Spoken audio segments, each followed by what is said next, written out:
Hello. Welcome to today's episode of Juice and the Numbers, your statistics and sports podcast. I am one of your hosts, Joshua Tracy. And I am Corwin Heller. And as we are recording this, it is August 3rd. It was about to say October, a couple months off. No big deal. August 3rd, 4:30 in the afternoon here on the East Coast, which means that the trade deadline in MLB is officially just about a full 24 hours behind us. So now that we have seen the full scope of what done went down, we can discuss what done went down. Corwin Heller, are you ready for all this yeehaw and yippee-ki-yay? I mean, after that sentence, maybe. I didn't follow completely, but if my understanding of broken grammar is correct, which I'm fairly used to it, yes, I am. If you didn't follow completely, it's because it doesn't make a lot of sense. Just like a couple of the moves that happened. Just like everything I say. That too. This was a weird trade deadline in that a couple things happened that, and Corey and I will do what we do every year, and we'll go through the trades in a relatively chronological order and spend extra devoted time talking about a handful of big ones. But by and large, quiet. Very quiet. Again, outside of a couple trades, not a lot happened. And I understand the top end of who got moved is obviously very large, but generally speaking, by volume, not a lot of top end guys got moved. Weird deadline. It just so happened that the top end guy that got moved was very top end. Right, but I mean, in terms of total count of those dudes. Quantity low, quality big. So yeah, just strange. Very, like, for instance, and as I got pointed out on Twitter several times, the Colorado Rockies didn't make a trade. Not one. Not a single one. Now, if I told you, hey, the Dodgers didn't make a trade, you go, it's kind of weird, but they have like the best record in baseball. And I mean, they're starting everything is amazing. So, okay, maybe they just don't feel like they need to improve. If I told you that the worst team in baseball, the Tigers, didn't make a trade, you could go, all right, well, who the fuck did they have? But the Rockies squarely in the middle, the land of mediocrity where something has to happen. Nothing. So, weird trade. The GM then tried to defend it by saying that they were the only team that gave a player an extension, which is also not true because the Braves gave out the biggest extension in franchise history also at the trade deadline. So, yes, which is actually another thing that we talk about. I completely forgot about. So anyway, let's get into the trades. And I guess I'm trying to think of a good starting point here. Want to just go with like August 1st? When did there was like a handful of trades that occurred that were relatively important on like the third. There was like one big trade that happened prior. All right, here, you know what? I'll start here. I'll start at Andrew Benintendi getting traded. Sure. All right, so the Yankees on July 28th traded Beck Way, TJ Sakema, and Chandler Champlain. Wow, that one really took a lot out of me. For Andrew Benintendi. Benintendi has had himself a pretty nice year. He's been getting on base plenty. As it stands today, just not really today because today's games haven't been reflected into Baseball Reference yet, but an on base percent of 320. That's gotta be with just the team. I know his season stats higher than that. I hate that Baseball Reference does that to us. That looks better. 383. So getting on base machine, batting over 300. I can't even claim I know who those three prospects are that the Yankees traded. So not that beat up about it. Thoughts on Benintendi? I think it fills a need and is a player that is definitely on a hot streak this month. I think it's someone that's only going to help their playoff chances, which based off of the overall summation of their entire trade deadline is what they were trying to solidify. I'm for it. I think, the Yankees have prospects to spare. They are pushing all in for this year because they are on quite the heater. I'm a fan. Yeah. You got to think in context. It was prior to the Joey Gallo trade, which we will be talking about later, of course. So really, this was the Yankees' way of saying, enough Joey Gallo. This isn't fun. So let's find somebody else. And then they found him. So this really was just a, oh boy, Joey, please stop playing for us kind of move. Tyler Naquin and Philip Deal went to the Mets in exchange for Jose Acuna and Hector Rodriguez. Do you care? Not really. Yeah. I mean, like, there. Naquin is a fine depth outfielder for a team looking likely for playoff depth. So I don't know a single one of these other guys. I imagine it all washes out. Yeah, Tyler Naquin has one season over a like 107 OPS plus, and it was his rookie year in 2016. Since then, he has been a remarkably average hitter. His career OPS plus is 101. So, I mean, really, we are talking average. So, yeah, neat. Don't think I care. All right, then moving on to the first, I would say, big trade, which came on July 29th, which was Luis Castillo heading to the Seattle Mariners out of nowhere in exchange for shortstop Noelvi Marte, pitcher Levi Stout, shortstop Edwin Arroyo, and pitcher Andrew Moore. Now, there was a lot of teams seemingly in contention to receive Luis Castillo. He'd been a trade target rumor for what, 4 years? Yeah, It seems like since he came out.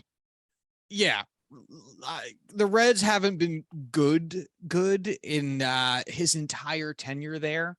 So yeah, this has seemed inevitable since the word go. The Mariners is surprising. The Mariners are in a weird spot where they absolutely could make the playoffs, but there's no one area of improvement holding them back. So in that respect, it's like, and plus any team's trading for starting pitching will always be correct. So right. I would absolutely say their starting pitching has been the significant hole in their team. I mean, you look at their starters now, and I mean, Castillo is running laps around every single one of them. The issue I have with this trade is they gave up their first, third, fifth, and 14th best prospects to get him. I mean, Castillo is, he has 1 year of arbitration remaining, and then he is a free agent. And that is a huge price to pay for 3 of your top 5 prospects plus a top 15 guy for a year in a playoff run where you're not even positive you're going to make the playoffs. That's, if you don't re-sign him and if you don't make the playoffs this year, that's going to be a massive payment that I don't think is worth paying for what their team is right now. Yeah, that's kind of the question, isn't it? Which yeah, you could say to take what is a really hard opinion that it's a totally legit and fair trade. That Noelvi Marte and Edwin Arroyo are both shortstops, and maybe you feel like JP Crawford, really is the guy at short for you going forward, in which case you don't need these guys, right? If you feel like JP Crawford is going to be someone you're comfortable with year in, year out. I actually don't know when his contract expires. I'm gonna look that up too. Because I think it's gotta be soon. Either way, then you could reasonably say that these guys are log jammed. Oh, never mind. He's signed through 2027. So yeah, JP Crawford, will be there a while. So you could say that those two shortstops, whatever, and as we've said frequently on this podcast, best case scenario, the two pitching prospects you traded for, best case scenario, one of them becomes Luis Castillo. So you just trade two of them to get Luis Castillo. Again, I think that not is a saying a strong lot, defense. just hoping one of those guys turns into Luis Castillo. Not well, I mean, for the Mariner side of it. Like, Yeah, you can either have Luis Castillo or two chances to maybe become Luis Castillo. So, yeah. It's also Jerry Dipoto, who, man, who knows what's happening in that man's head. It's true. I mean, the man does just irrationally love trades, like another guy that we'll talk to soon. I don't know. I love the Mariners. I want to see them succeed. I think in a vacuum, I love the idea of a team pushing for the playoffs, adding the best pitcher they have on their roster now. I just don't know if this was a little too soon and, quite frankly, just not quite the right guy for them. I think they're a young probably team. This guy's 29 years old, about to turn 30. I just don't know if that's a long-term play worth investing in. The real question might be what becomes with their second base, because Adam Frazier is probably not a long-term solution there either, as he is the weakest link on the team. But no. God, remember when the Padres paid a pretty penny to get him? It was the right move at the time. Yeah, context is key, but I'll defend it. That doesn't make it a good one in hindsight. No. Anyway, next up, we have David Peralta getting traded from the Arizona Diamondbacks to the Tampa Bay Rays in exchange for Christian Sereda. Yeah. I guess I should start doing this. Christian Sereda becomes the Diamondbacks. Is he even on their radar? Wow. I don't see him in their top 30 prospects. Is that fucking possible? Yeah. Okay. So then he's just a guy. Yes. Yeah. I know you love David Peralta. I have absolutely no inkling to give him any attention whatsoever. I don't love him. I find him is interesting a move, because he has been one of those other guys that's been gentle plus player on a bad team for a handful of years that people have been like, will he get traded this year? To where? And just kind of hasn't. So I guess Arizona's finally cashing in what has been his best year there since 2018. So good call. Return seems kind of gentle. Who knows? Zach McKinstry getting traded for Chris Martin. Do you care? No. Edmundo Sosa getting traded for Jojo Romero. No. I don't think so. Garrett Clevenger getting traded for Herman Tapia. I don't know who that is. Yeah. I should probably start giving teams. Kansas City trading for Anthony Mishevich. No. Seattle getting cash considerations. Yeah, never mind. Fuck that. Do you have anything to say about Scott Efros? Yeah, I'm gonna go. I was about to say I'm gonna skip ahead skip a little ahead. bit here. Yeah, because a lot of these are minor as shit. Yankees getting Scott Efros in exchange for Hayden Wisniewski. Jesus Christ. I don't get, this was an inevitable trade, not necessarily Scott Efros specifically, but just the Yankees getting somebody. Because with Michael King going down for the season, they need relief pitchers. That's all there is to it. Hayden Wisniewski was a decent prospect. He becomes the number 8 prospect now in the Cubs organization. So we'll see what becomes of him at some point in the future, I guess. But the Yankees had to do something, and Scott Efros' sliders on Baseball Savant seemed cool, so good enough for me. Tommy Pham, which, man, I just don't get this one at all, man. Tommy Pham got traded from Cincinnati to Boston for a player to be named later. Yeah, that's okay. I mean, this has to just be, hey, we're not doing anything with Tommy Pham. Let's get rid of let's save $6 million or however much they ended up keeping. He hasn't been good this year. He's usually not very good for very long.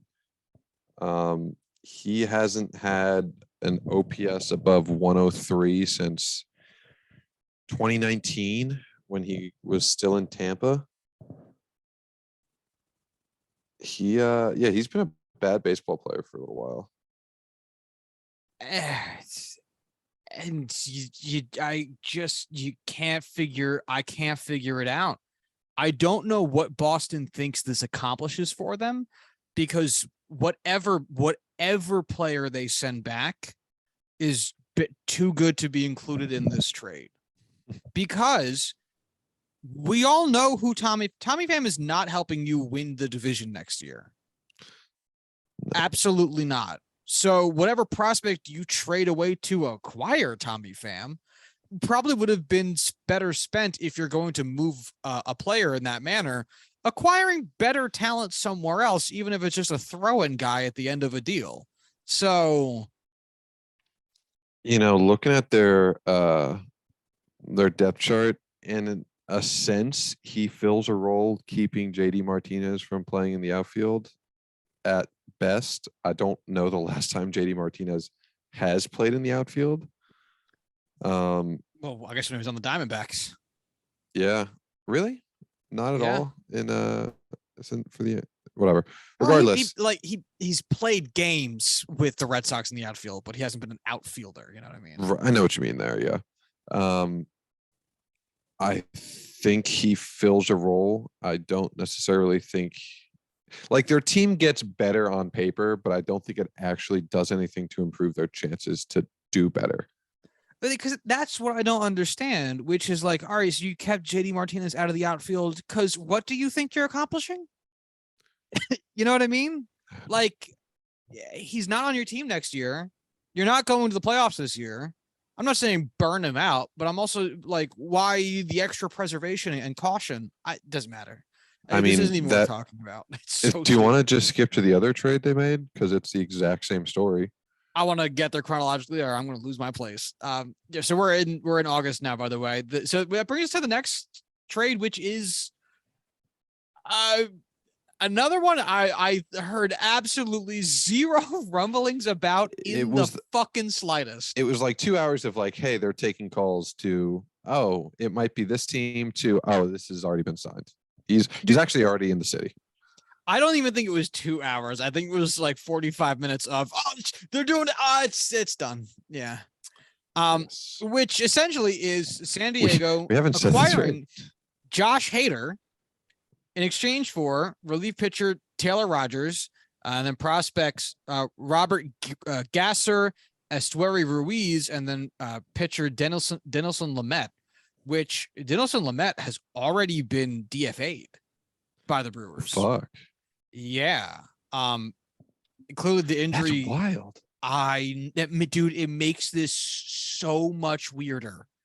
So, Josh Hader started off the season looking exactly like Josh Hader, which was fantastic, and ended up hitting quite the rough stretch as of late, to the point where his ERA has gone all the way up to 4.5 at I think its peak, and is now adjusted slightly down to 4.11.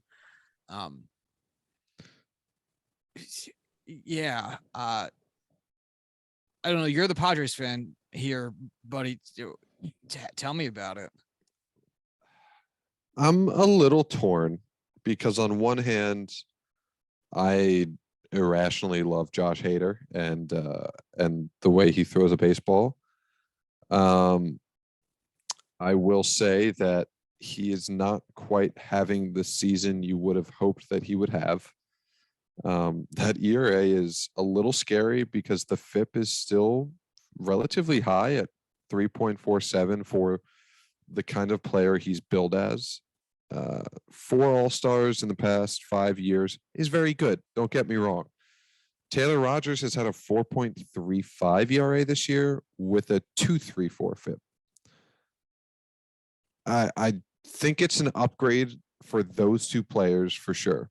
Going from Rogers to Hader, I like that. I don't think throwing in Robert Gasser, who is a very good pitching prospect, Esteury Ruiz, who is a very young but relatively decent lotto ticket type prospect, and essentially, I guess, the husk of Dinelson Lamet. I don't know if that ended up just being a pure financial move,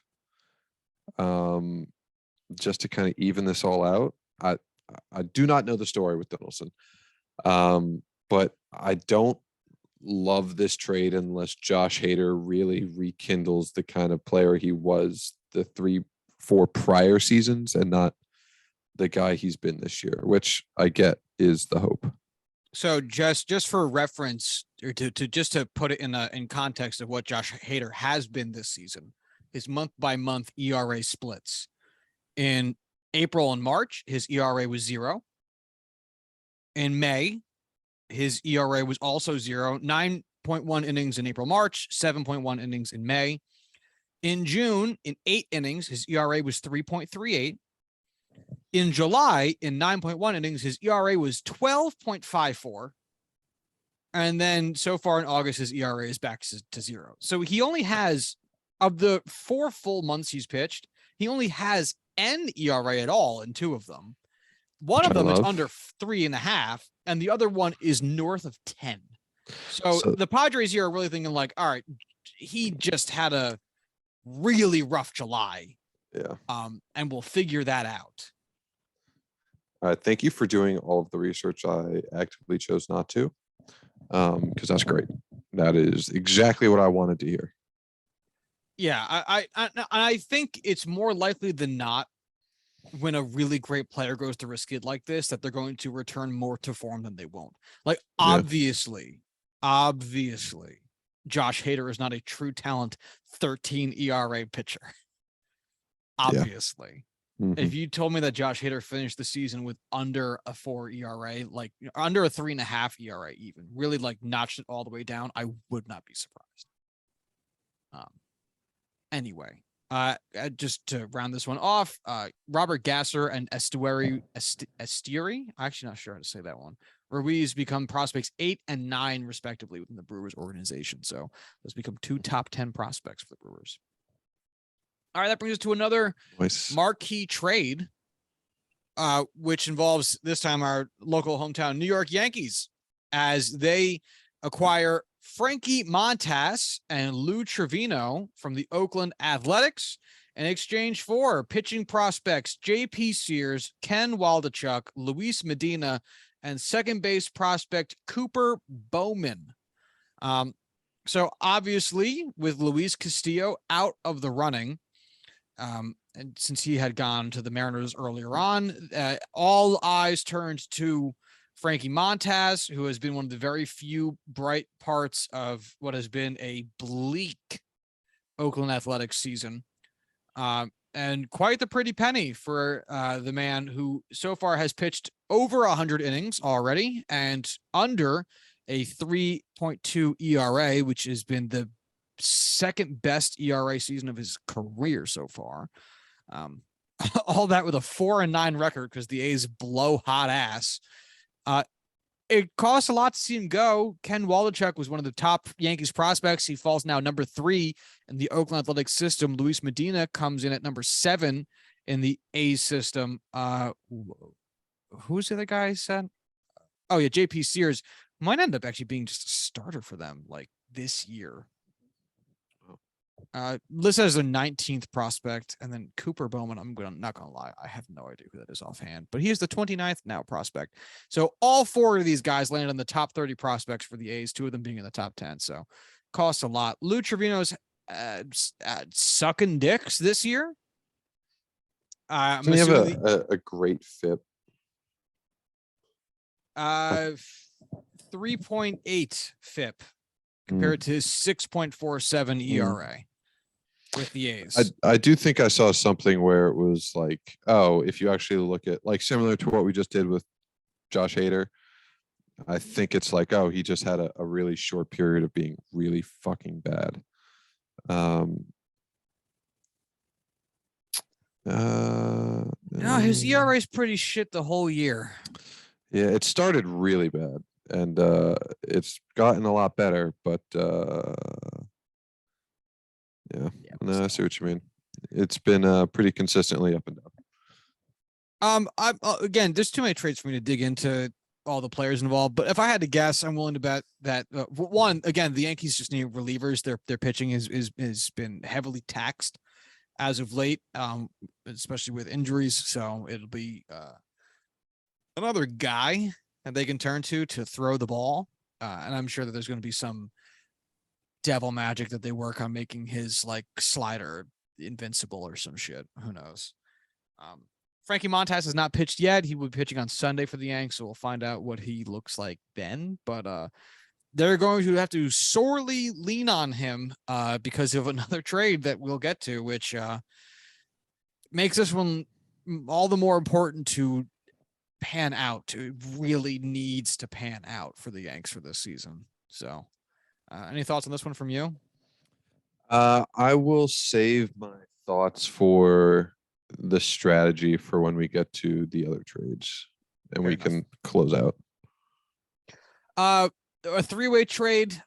This one kind of hurts everyone's feelings. No one's happy with it, I think.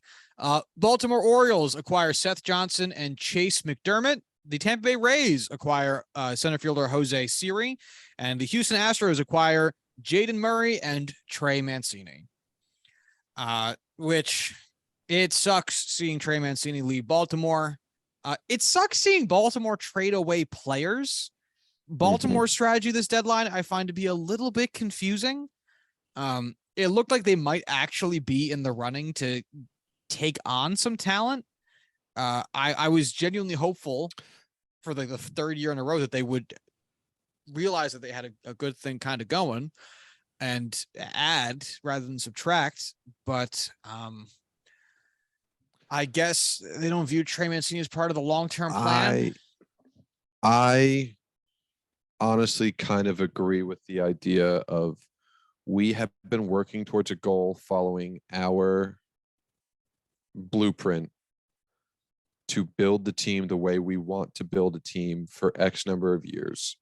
We are starting to see results, and rather than taking or swerving to take the exit to go try and contend, now that we're seeing things start to turn our way, we're sticking with the plan and building our team through prospects, building our team by trying to find value for the future when we can contend, and sticking with their path. I don't know anything about these prospects, so I can't really say Trey Mancini is the only guy here I recognize, but it seems to be very clearly the same path that they're working on.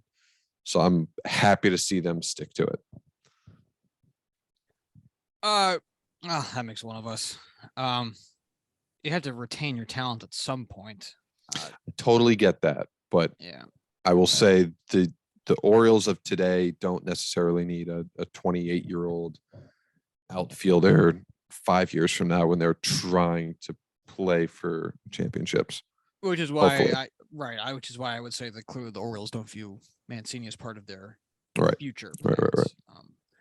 The prospects they end up getting are 8 and 12 now in their system, so a top 10 prospect is at least one way to look at it, as Corwin said.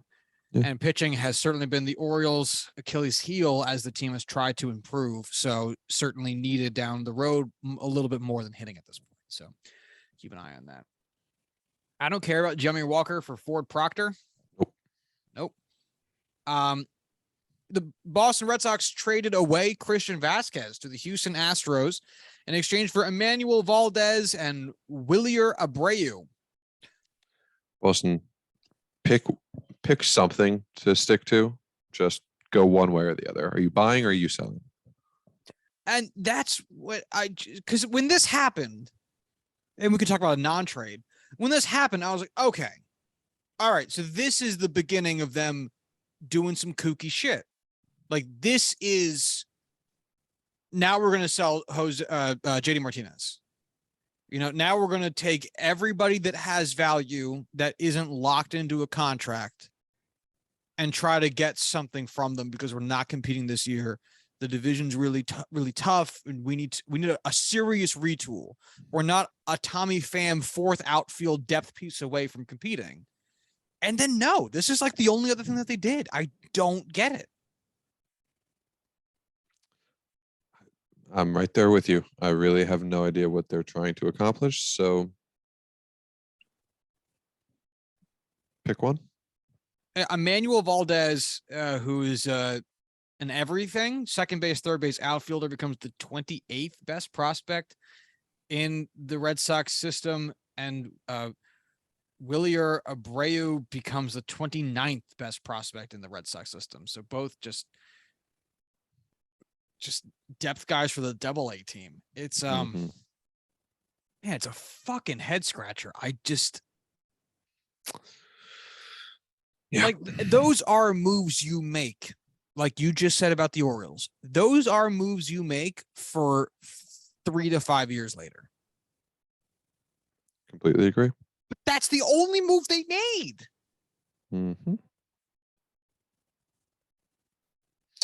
Would have been hilarious. I know they were shopping. That pitcher. Nathan Eovaldi? Yes, Nathan Eovaldi. It would have been hilarious if they traded him too, because then you look at Tommy Pham and it's just like, what the fuck are you doing here? But see, I think that would make the Tommy Pham trade make more sense, because then it'd be like, all right, well, if we're trading away major league dudes and we don't want to call up minor league dudes to churn their service time, we'll collect just a bunch of random other major league dudes that won't cost us anything real. Yeah, I just guess to finish out the year. There's still a TBD next to the guy that Tommy Pham was traded for. So I don't know. I don't fucking know. Like, what does keeping JD Martinez? Apparently, from what I remember seeing on Twitter, the Red Sox asking price for JD Martinez was stupid high. Which, like, why? Why have it be super? You took 4 years ago, sure. You took not much for Christian Vasquez, which maybe was the right call. Like, why have a high asking price for JD Martinez, a DH who's not doing a lot this year and is old? It's so fucking weird. Their next trade was acquiring Reese McGuire from the White Sox in exchange for Jake Diekman, which JD Martinez is actually still mashing, at least relative to a 34-year-old who has a very much down year. Sorry, go ahead. No, yeah, he is at a 120 OPS plus, just about worth 0.9 WAR. Because wow, he can't. Holy shit! He can't do anything that looks like fielding or running. Yeah, it's not a horrible year for him. It's a decent year, but yeah, right. It's not like he's worth under 1 win. How the fuck is he an all-star? Because the Red Sox have to send some, but no, they actually have a number of. They have a bunch of other guys that could go. Never mind. Yeah, it just doesn't make any fucking sense. Yeah. Whatever. Jose Quintana got traded. I just want to mention it because it's fucking hilarious. St. Louis Cardinals acquired Jose Quintana and Chris Stratton from the Pittsburgh Pirates in exchange for Johan Oviedo and Malcolm Nunez. I don't care about any of these guys. I just find it hilarious that Jose Quintana went somewhere with a chance of making the playoffs. Dude, Jose Quintana, like, look at his numbers for this year. It was very surprising that he was like the second highest WAR player on the Pirates. He's got 2 WAR, 3.5 ERA. It's not pretty. It's just hilarious because he just feels like a husk of his former. Yeah. Do you remember? You remember 2016? I remember he was the shit, dude. Yeah, I was about to say, when it was a big deal, the White Sox traded him away because it was like, oh shit, it's really coming to an end, man. We traded him to the Cubs when the Cubs were like, we got to repeat this World Series win, and then he's kind of sucked, and he went to the Angels and he really sucked. Wasn't that the year that the Cubs won the World Series? No, the Cubs won in 2016. Oh, I see. Yeah. Do you know what that trade was? I don't remember the Quintana trade. No. July 13th, 2017. Jose Quintana was traded by the Chicago White Sox to the Chicago Cubs for Bryant Fleet, Matt Rose, Dylan Cease, and Eloy Jimenez. Cease and Jimenez was a great return. The other guys I Yeah. don't know, but just Yeah, it those two was. dudes alone, man. Those are Whew. two very, very good players. Yeah, yeah. I'd say the White Sox did pretty good. Yeah. For reference, Dylan Cease 3.8 WAR this season, has been immensely good this year, coming off of a strong, really just been better every year he's been in the majors. Eloy Jimenez not having a great season, 0.2 WAR, even though he's batting to an OPS plus of 114. But by and large, he's a better player than this year's stats indicate. So, Yes. yeah.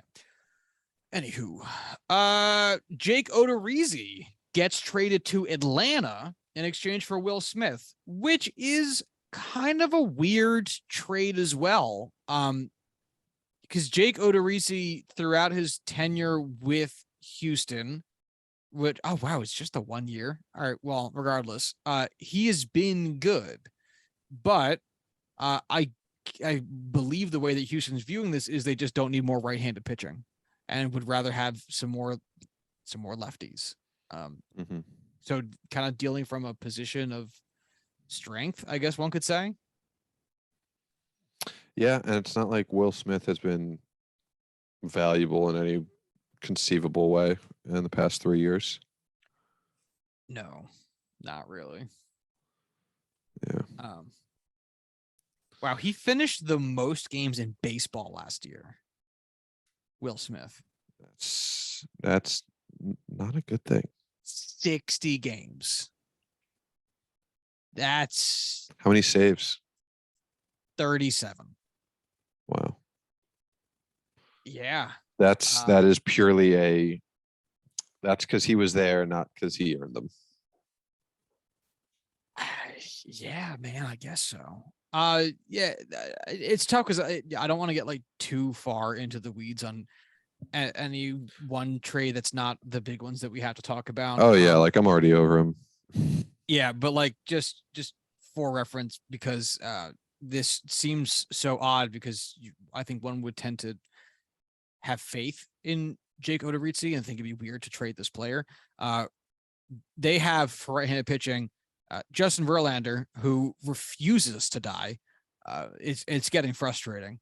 Jose Urquidy, who has been less than his usual self, but still very, very strong this year. Luis Garcia, who's also been having a very promising career, start his career. Christian Javier, who's been very good to start of the year. And those are all righties. Then Framber Valdez is their only starter, who's a lefty. And all those guys are, well, a lot younger than Jake Odorizzi. So it's interesting seeing that kind of guy get moved that you don't think would, but dealing from position of strength. Next one I don't really care about. Cade Povich, Yenier Cano, Juan Nunez, and Juan Rojas get traded to Baltimore in exchange for Jorge Lopez. So Baltimore, once again, accumulating a lot more prospects. Jorge Lopez having himself a good year. What are the Twins doing? I have no idea. Thoughts? Because it's weird because Lopez is having an excellent year. Sub 2 ERA. I think it's like what, 1.68. Yeah, 1.68 ERA. You know, it just seems that what the Orioles got back was not much of anything. The top prospect here is getting back and becoming their 26th best prospect. I guess purely because Lopez is 29 and before this has not had a sub 5 ERA since 2017 in 2 innings pitched. So actually, I take it all back. This guy fucking sucks and is somehow just figuring it out for this year. Okay. Get whatever you can because he's not going to be in your plans anytime ever again. Sure. Man, fuck if I know. Yeah. Orioles, get your prospects. Why not? That's what I would say about it. So somehow Jorge Lopez is still in arbitration, which doesn't make any sense because his MLB debut was 2015. Because he hasn't spent any time in the majors. I know, but still, that is just wild to see. He's only had 2 seasons above 40. He's only had 2 seasons with 40 innings pitched before this year. 3 seasons. But yeah. This is the 2018, third. 2019, and 2021. Oh, wait. Yeah, 2018. 53.2. Oh, I'm just fucking so bad at counting, dude. That's I was like, yeah, 1, 2, 3. Only 2 seasons. Yeah, I got you. Yeah, honestly, I would say that the Orioles are going volume over quantity over quality, I guess, a little bit, because again, their pitching is so much so what has been holding them back that maybe they're just willing to take more chances. And maybe they're willing to bet that Jorge Lopez is lightning in a bottle and they don't need it. It's tough to really say because they have 2 arbitration years. So they wouldn't even have to worry about paying him any real money until 2025. But again, this is not worth really talking about. Mm-hmm. Another trade I don't care about: Zach Pop and Anthony Bass and a player to be named later go to Toronto in exchange for Jordan Groshans. Yeah, Who cares? to the Marlins, I should say. Sorry. He's now the Marlins' 4th prospect. So by all means, seems pretty good. Marlins aren't going anywhere anytime soon, so sure. It's a whole lot of sure. It seems like a solid trade for the Marlins. I don't know what this does for Toronto, but sure. The next one is an interesting one, and it is the penultimate trade before we get to the biggest one. The next one is the Yankees trading Joey Gallo to the Los Angeles Dodgers in exchange for pitching prospect Clayton Beeter. Clayton Beeter becomes, I want to say, like the 20-something, 10th. Mm-hmm. Oh, yeah. 10th prospect in the Yankees farm system, and Joey Gallo gets a fresh start over in Los Angeles. And man, I don't know. Have you read any of the Joey Gallo articles that have come out recently with just quotes of how horrible his life seems like it's been? Yeah, I have. And honestly, good on you, Joey. I'm glad you got out and are able to kind of find some happiness again. It sucks, man. It sucks. And we've talked about this the past year that he's been here. His approach shouldn't have needed to have changed in any substantive way. He was a great player before he got here. And for some reason, I don't know fucking what, man, it's Sonny Gray all over again. It just didn't click here. Who knows why? Joey Gallo obviously doesn't like sucking. It's not like he's trying to do anything on purpose here. We're talking about a guy that led the American League in walks the season before he came over to the Yankees, and then didn't get back. He barely surpassed. I'll put it this way: he barely surpassed his first half walk total in 2021 as a Texas Ranger in the 140 games he spent in pinstripes. He got 74 walks with just his half a season stats in Texas with the Rangers, 74 walks. And in 140 games with the Yankees, the second half of last year and the first half of this year, he got 77. Just gone from a production perspective. Yeah. He genuinely just died. And it's that all over the place. His first half, he got 25 home runs with the Texas Rangers in 2021. He had 25 home runs with the Yankees since then. Literally his stats just disappeared, man. So rooting for him in Los Angeles. I don't really know what this trade does for LA. Since at this point in time, he's got to be a Corey Seager, not Corey Seager. Who am I thinking of? AJ Pollock? No, Cody Bellinger. Cody Bellinger, thank you. Cody Bellinger, carbon copy, right?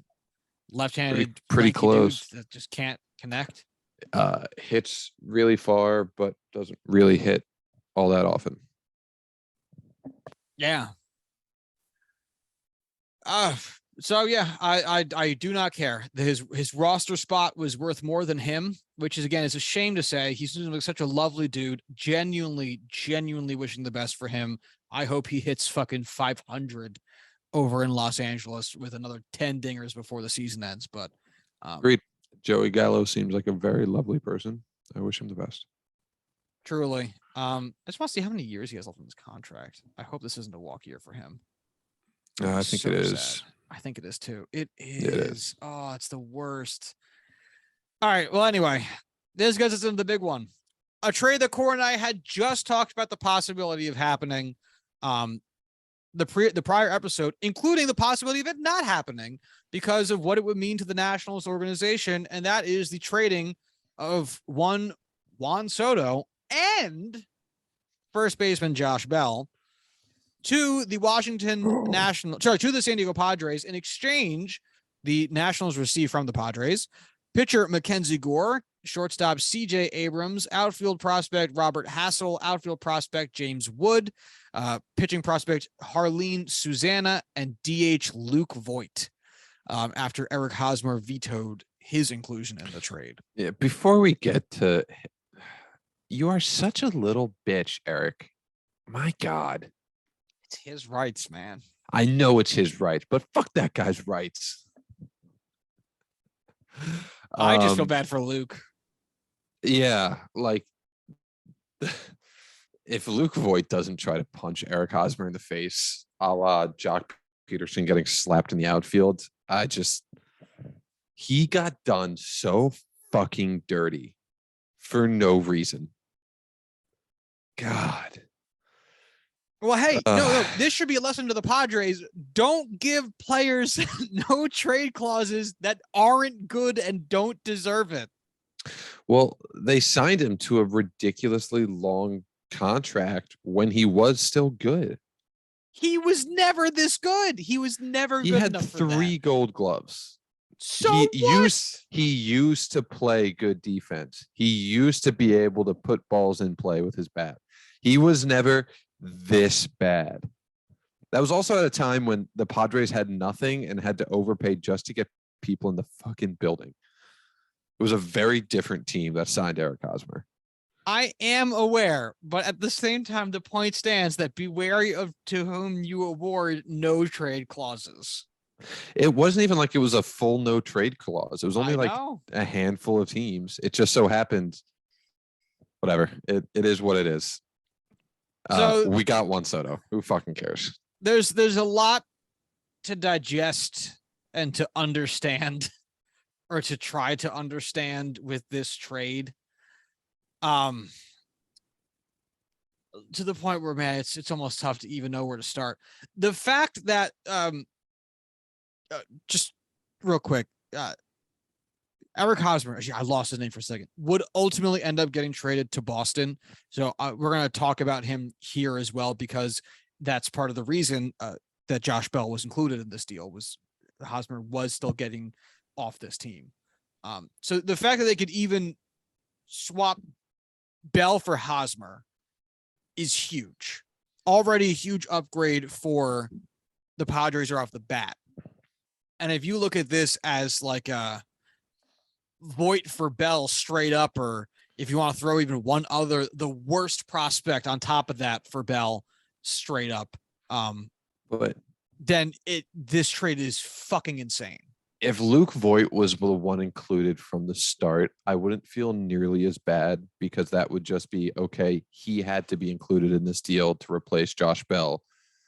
Fine, I can live with that. It's the fact that they were totally fine with getting Hosmer as their first base replacement. And because he vetoed, we lost Voigt for nothing. We still got rid of Hosmer. He's still gone. You will receive zero sympathy.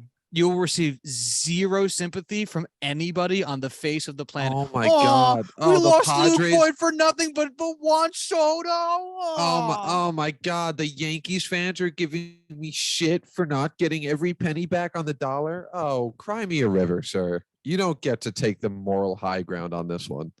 Yes, I do. No, you do not.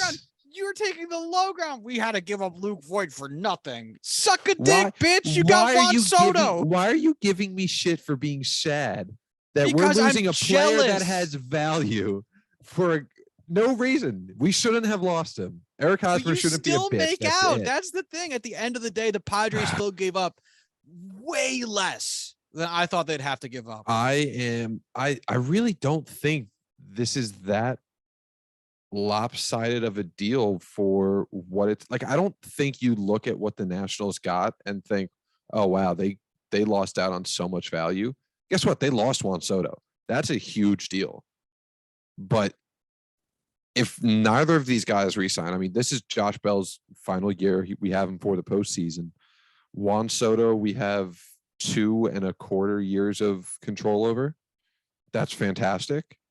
But we're losing what was essentially our top 3 prospects coming into this year, our highest upside prospect of the future, and our starting power hitting first baseman. I have no idea who Susana is. I'm sorry to him. I don't know who you are, guy. But this completely depletes the Padres farm system, which has been held up as the greatest in baseball for however long. It's not the greatest in baseball. It's up there. It's an argument. But still, this was the Padres' entire farm system, which is great if we can either find a way to beat the Dodgers, find a way to win a world championship, or find a way to re-sign Juan Soto. None of which are even highly likely or should be expected. This is going to be a huge deal, and I'm so happy it happened. But in 3 years, we have a chance to look back on this, and it's just the day the Padres' future died. It depends. And because, like you just said, there's a lot of ways this can go. Apparently, from some shit I've seen today, the Nationals have been talking to Soto since the winter meetings about working on an extension. And Soto's insistence has been, I'm going to hit free agency. I want to be a free, essentially Mookie Betts. What was it? 2017, I think 2018, maybe it was 28. It doesn't matter. Which was, he kept turning down extension offers from the Red Sox as he was like, I want to be a free agent. And then he got traded to the Dodgers and they gave him a bunch of money. He was like, I don't need to be a free agent.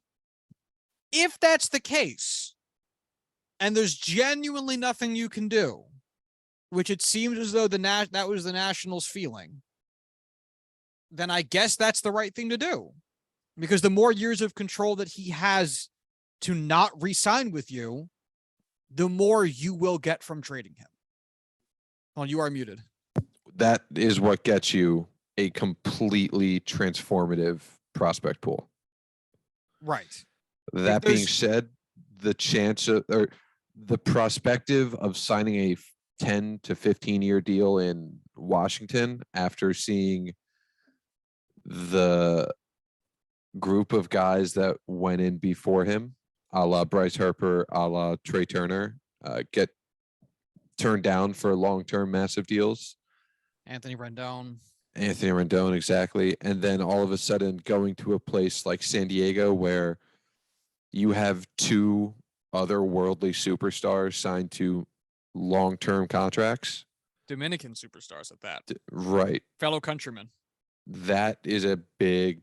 I imagine that was a huge reason, on top of Juan Soto being a Hall of Fame level player, why the Padres would go all in on Soto, because they could sign him to a long-term deal. They have unlocked this hidden wealth that has come out of nowhere seemingly. They can sign him to they saved a lot of money on the Fernando Tatis deal. They can turn around and use some of that savings on Juan Soto. It's like the slot bonuses or the slot pool for the draft. I will say I did see a couple guys pointing out that the Padres were heartbroken with the Max Scherzer sweepstakes at the last trade deadline. But if they had won, they would have nowhere near the amount of prospects needed to sign a guy like Juan Soto, or to trade for a guy like Juan Soto. So, yeah, all things work out in the end. looking at this from the Padres end real quick, if Juan Soto does not sign an extension and becomes a free agent with the team, but you won a World Series, who fucking cares? Yeah. It'd be the first World Series in the organization's history. Yeah. Who fucking cares? I imagine for lifelong San Diego Padres fans, not myself, that would mean more than anything else in the entire world. As someone who kind of is a carpetbagger who came down to avoid the treacherous of the Pittsburgh fandom, I kind of want a team to root for in the long-term future. I would really love to have a team that contends for the next 14 years with these guys. I know that is asking for a lot, and I'm sure 90% of the population of San Diego would say, no, well, we want the World Series. That's what we're after. And I can't take that from them. I also don't think that a team that has Manny Machado on it for another 6 years, more than 5, and a team that has Fernando Tatis Jr. on it for even longer than that, I can't imagine they're going to be bad.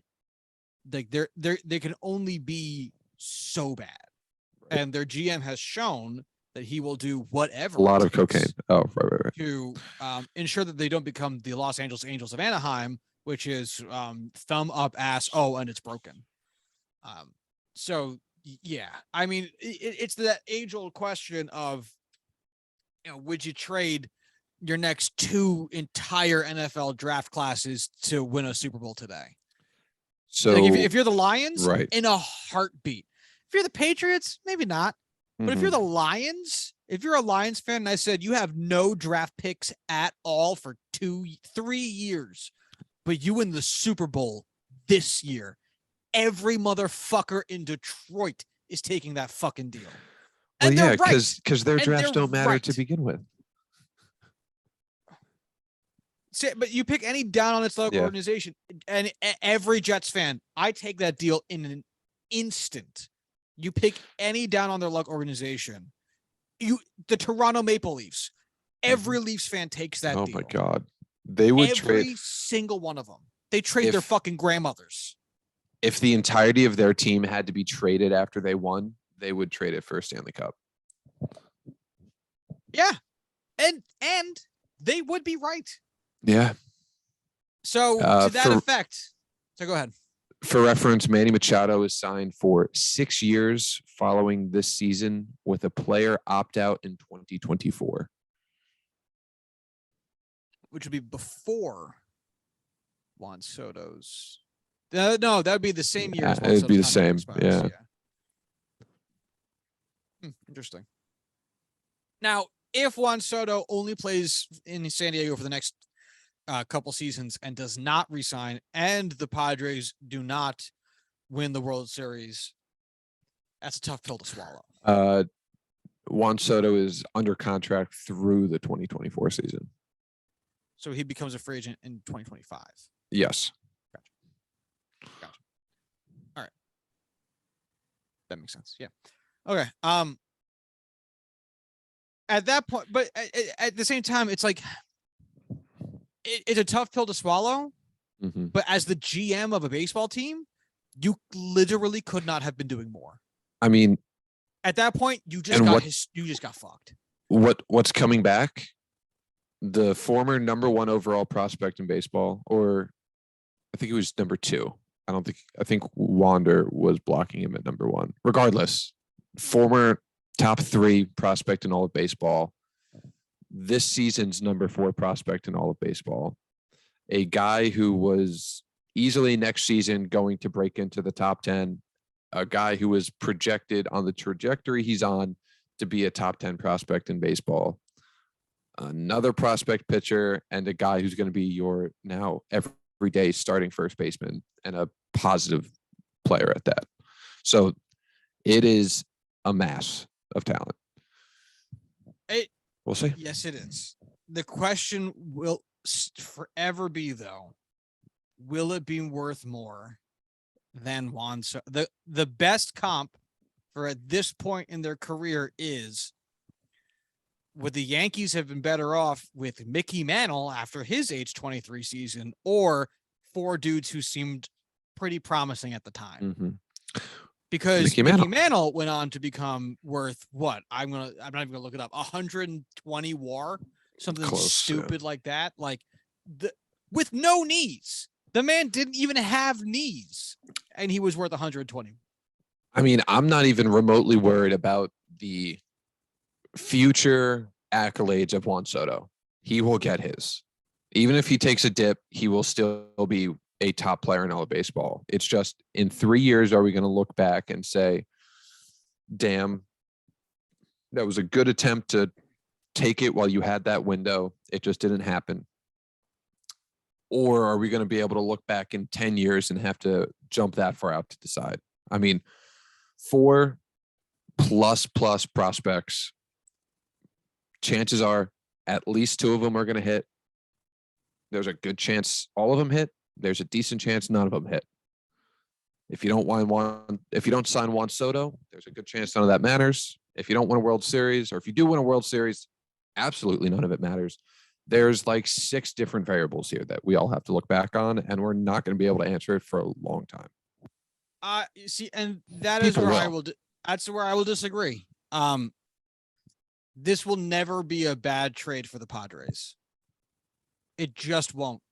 I'm not saying in the moment this is a bad trade. This is great. I'm just saying, looking back, we will have.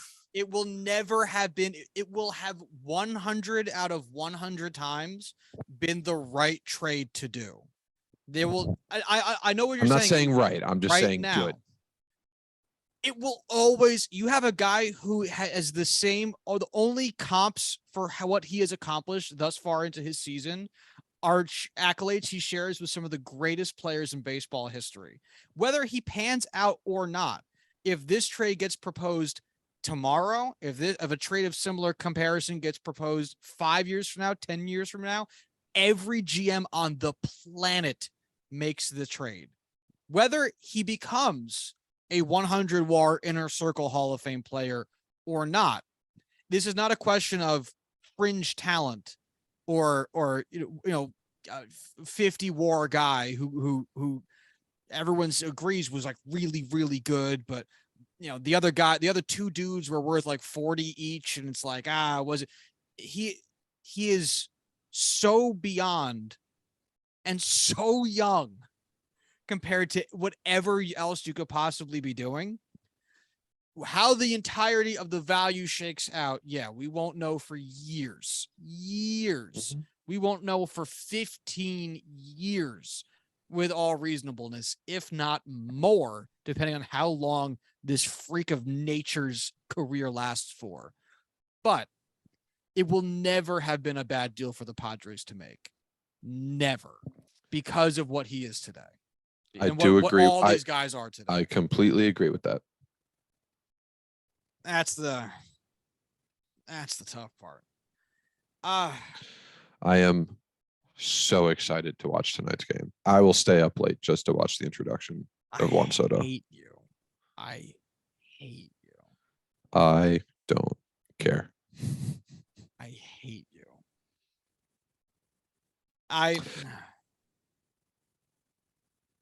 It is so difficult to continue talking about this without knowing exactly what this is all going to be. Just for reference, because we've done this with all the other ones.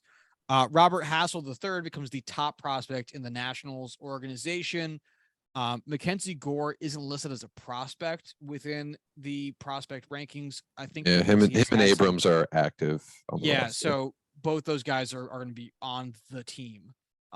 James Wood becomes the number 4 prospect.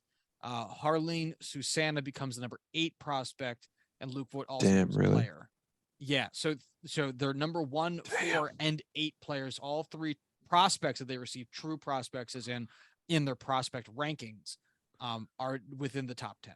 And the 2 guys that are active would have been there 1 and 2. 3 guys, because they also got yeah. Well, I see what you mean. Yeah. Damn. Yeah. Just to. From the Nationals' perspective, the same way that the Padres, it's always going to be a good trade for the Padres.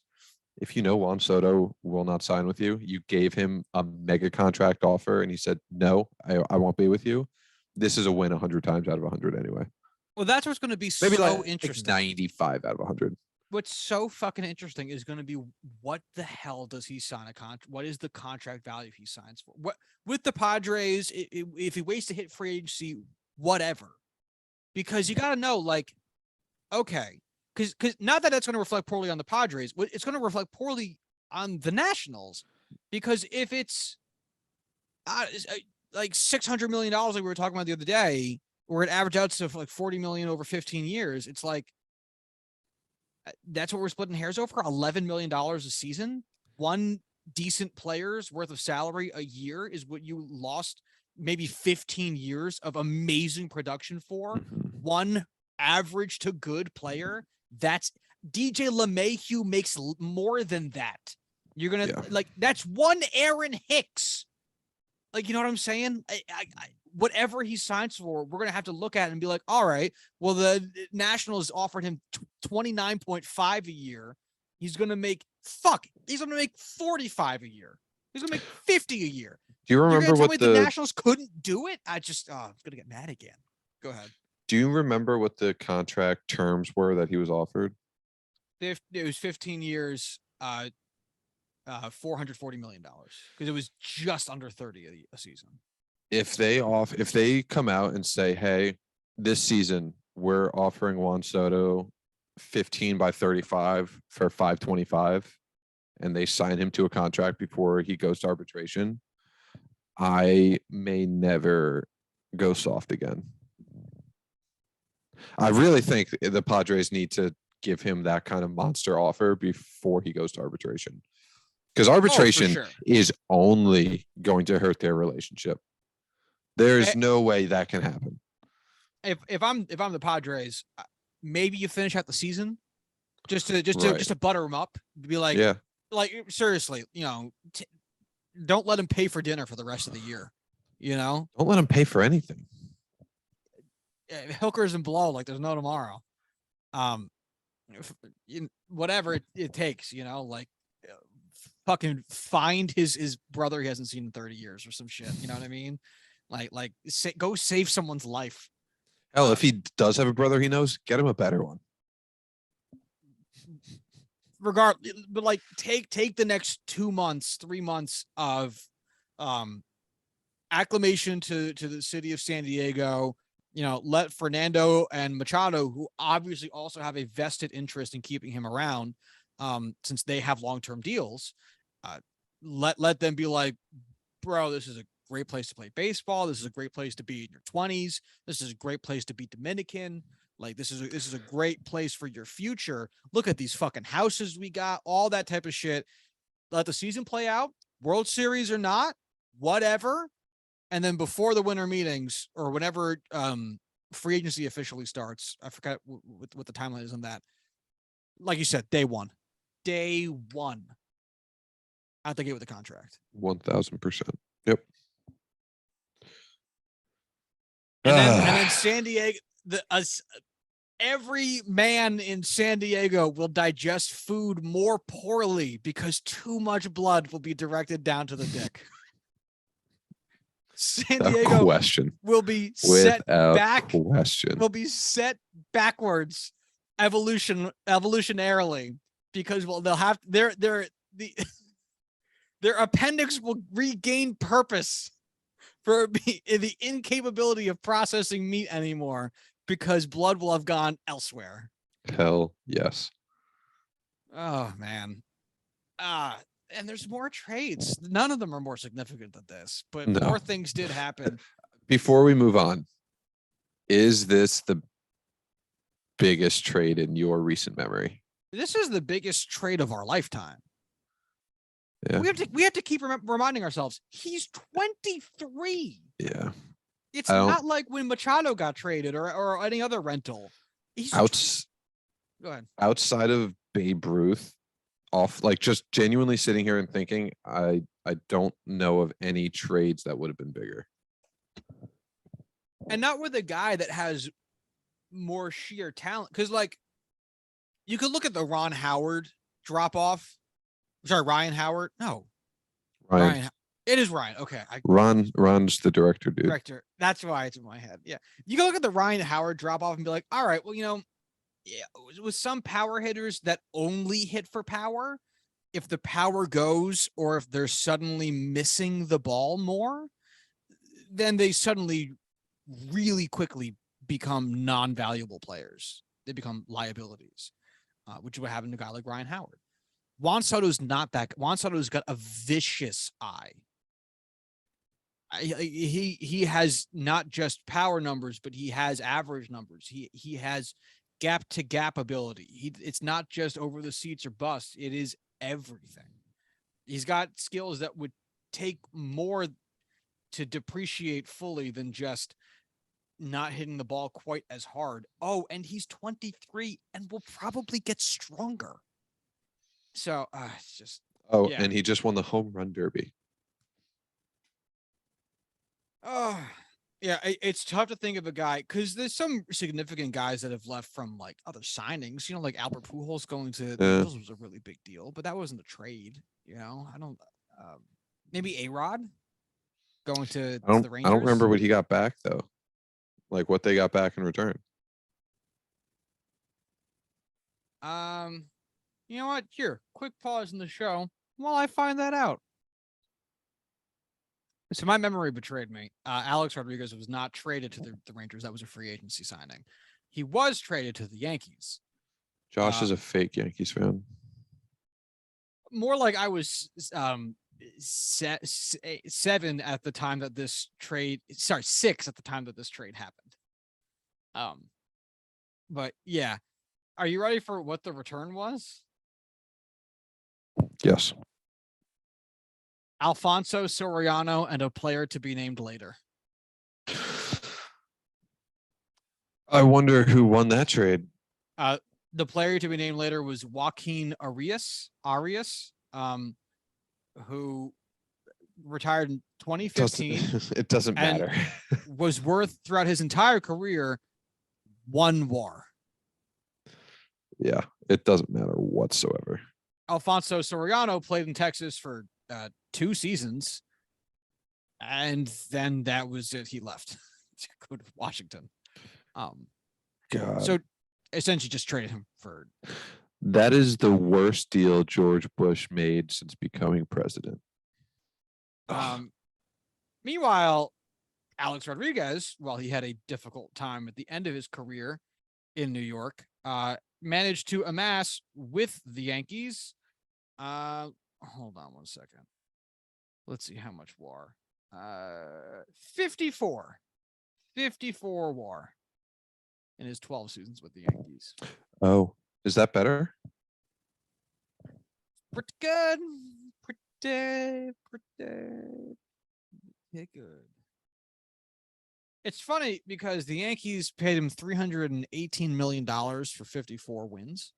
The Texas Rangers paid him $66 million for 25.5 wins. And the Mariners paid him $12 million for 38 wins, which means that while the Yankees had the lowest dollars per WAR per dollar value, the Rangers received. That's just Yankees baseball. The Rangers received the least WAR of all, which but still 3 years is pretty fucking good. Yeah, man, woof. So yeah, if Juan Soto surpasses 54 WAR, that's definitely the biggest trade of our lifetime. We need to keep moving down this list because I just saw additions to a trade that had happened that are making me upset. All right. Logan Hop, got traded to the Angels in exchange for Brandon Marsh going to the Phillies. You'd say to yourself, oh, are the Angels tearing down? That's their starting center fielder. And the answer is no. No. Just felt like being a part of the gang. Any opinions on it? Sorry, I missed it. What trade was this? Brandon Marsh. I'm I would have liked to see Brandon Marsh stick it out in Los Angeles because I think he still has potential to give that team. I don't like this deal for the Angels. I like it for Philly. I mean, it fills a pretty big role for them and adds just more power to that already powerful lineup. But I think you're thinking of Jared Walsh again. I don't. Is Brandon Marsh the one having the super down season? Yeah. I think I am. No, I'm thinking of the right guy. This is a future. Hey, this guy's 24 years old, had a pretty good season at one point last year. Yeah, he bat 317 last year. No, he had an on No base of power. 317 last year. All right, whatever. I don't fucking care anymore. Yeah. Next up, the Mets decided to make a trade. That's for sure. They acquired Darren Ruff from the Giants. Darren Ruff, who's having a, some would say, not great season. In exchange for third baseman J.D. Davis and then pitching prospects Nick Zwack, Carson Seymour, and Thomas Shaputsky. Sure. I'm going to be honest. I couldn't think of a trade that makes less sense than this. I don't know what the Mets gain here. They traded for a right-handed bat with a 100 OPS, 98 OPS plus, who's 35, and has 11 home runs on the season. And to do it, they traded away J.D. Davis, a right-handed bat with the 95 OPS plus that has 4 home runs on the season. Both of whom are corner infielders / really just DHs. They traded. It's like they traded J.D. Davis for slightly older J.D. Davis, but also wanted to give away prospects in the process. Yeah. None of the guys, or sorry, I was wrong. Nick Zwack becomes the 29th best prospect in the Giants farm system. So there's a top 30 guy there. Actually, Carson Seymour is 28. So there's 2 top 30 guys. Boom. Take that, San Francisco, or whatever. It doesn't make any sense. It's weird. Sure. Yeah, we have already spent too much time on this trade. David Robertson gets traded to Philadelphia from the Cubs in exchange for Ben Brown. Don't give a shit. No. Victor Acosta, shortstop, gets traded to the Reds in exchange for Brandon Drury, heading back over to San Diego. Corwin Heller, resident San Diego Padres fan. What do you think? He's not going to be a guy that starts for us, but he'll be just another rotational utility player, which the Padres fucking love. We have like 4 of them. Playoff depth. Acosta is a nothing prospect. Drury's having a pretty decent season with a positive OPS plus. So playoff bat. That's all. Yeah. Brandon Drury is having himself a career year here. Oh, I guess his 2016 campaign's bad. 2019 campaign's better, but 126 OPS plus. He can play all over the infield. He's played some outfield this season for the Reds. This gives the Padres lots of flexibility within their infield. So cool. Sandy Leon gets traded to the Twins in exchange for Ian Hamilton in a deal of, oh, cool. Jake Lamb gets sent to Seattle in exchange for cash considerations from the Dodgers. I didn't realize Jake Lamb was on the Dodgers to begin with. I did not either.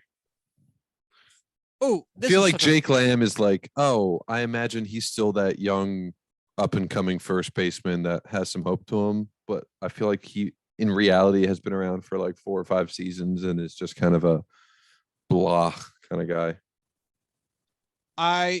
My only memory of Jake Lamb specifically was I went to a Yankees Diamondbacks game. I want to say it was the team he was on last year, or maybe it was the White Sox. Holy shit. He's 31. White Sox. Yeah, it was the White Sox. Yes. No, It was a White Sox game, and he was playing right field, and I was sitting in right field, and to get at him, all the Yankees fans just kept shouting his batting average at him. That's funny. It was really funny. He bat that season by the end of the year 212, but I will forever remember the day that his batting average was 187 because the Yankees fans let him know that shit was 187. Yeah, he's not been good for a good while. Yeah. Yeah. Right. Hasn't had I guess he's a guy that you can literally just pay for, and teams will give him to you. Yeah. The next one is fucking hilarious. It's one of the most exciting trades to discuss in a timeline where there are a lot of fun trades to discuss. Oh yeah. The Kansas City Royals finally traded Whit Merrifield years after they should have. For to the Toronto Blue Jays, which is hilarious for a couple of reasons we'll get into. On the Kansas City Royal side of things, they're bad. They've been bad. Why they haven't traded one of the few players that have had value up until what has been the worst season of his major league career, I have no idea. Whit Merrifield, longtime second baseman for the Royals this season, no pop, 6 home runs, horrible batting average at 240, lowest OPS plus of his career at 81. It's the worst season he's ever had. And what do the Royals think? Perfect time to trade him. Even better, what do the Blue Jays think? Perfect time to trade for him. He's not vaccinated. That's the He can't play in Toronto. He's like a platoon split for home versus away. What does he do? Hang out in Buffalo? Why would you bid on this guy? I get that you're not giving up a lot for him, but like, he can't play for you at home. It's like, imagine the Nets didn't have Kyrie Irving, but then traded for him during the season. So he couldn't play at home. Like, what does this do for you? Imagine it's the playoffs. You made it. Game 7 at home. And you just have a guy sitting on the bench because he refuses. He can't even sit on the bench. No, he literally can't. He can't be in the country. Actually, he might be able to be in the country, but I don't think he can play the game. Yeah, it's just. Oh my God! What happens? What happens if they make the World Series? It's Game 7 in Toronto, and the Toronto Blue Jays somehow smuggle Whit Merrifield into the stadium, and they have him play. He's not breaking MLB rules. If they win the World Series with Whit Merrifield as a fugitive, what would MLB do? They can't take away a World Series game because a guy went out there and performed on the field. I'd imagine that they just wouldn't let him on the field. But I'm saying if he okay. What would make you feel better if I told you that Whit Merrifield's contract expired at the end of this season or in 3 years?